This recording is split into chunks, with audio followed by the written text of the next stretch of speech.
Ito, sigurado di mo na kailangan ng listahan ng recipe kasi ito, isang dilata lang talaga ang kailangan mo. Oo. Tapos, ayan, maglagay ka ng malamig na creme densada sa kung saan ka maghahalo. Alam mo ba na 33,000 na pwede mong kitain dito?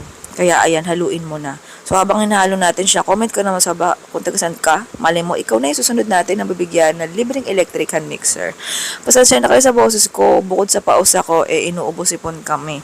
Oo, pero dahil masarap kumain ng masarap ng dessert ng malamig, eto tayo ngayon. Oo. So, ayan, nagsabay-sabay na yung allergy natin. Pero, eto pa rin tayo. Namimigay na mamahagi ng libreng recipe. Libre na ulit. Sinubukan ko lang isang beses. Pero, nandun sa YouTube channel natin, bisitahin nyo. Oo, ilalagay ko lang yung link kung saan. Nandiyan sa baba. Oo. So, ayan, ito yung ginamit kong dome container. Ayan, di ko sure kung nakita nyo na sa iba yung ganyan container. Pero kasi, last year, naisip ko kasi yan. Oo. Kaya meron tayong egg tray. Kaya kapag gagawin mo tong recipe na to, katulad dun sa akin, itabi mo na yung, ayan, egg tray mo dyan.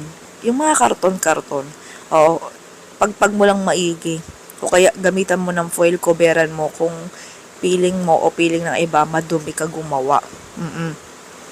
So, yung atin, ayan, ewan ko, merong plastic na egg tray eh. Bumibili lang naman yung asawa ko sa palengke.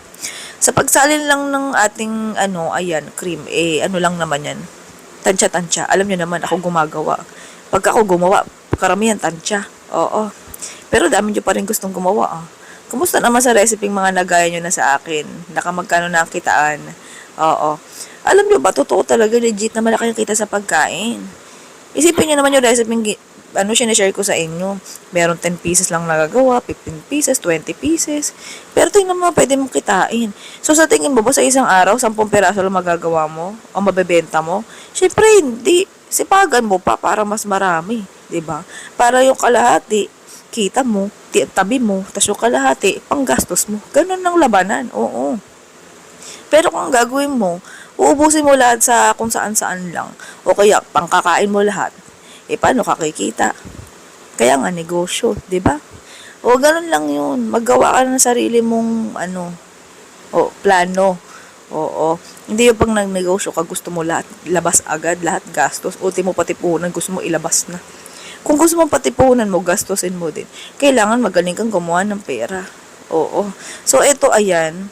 Nasa lantakan tayo na tayo. So, ilalagay mo siya sa rep kasi classic ice cream ang ginawa natin dito. Okay, yung listahan ng recipe, alam nyo naman na, hindi nyo na kailangan. Pero kung gusto nyo malaman yung costing, ayan, bisitahin yung YouTube channel ko. Sige na, love you.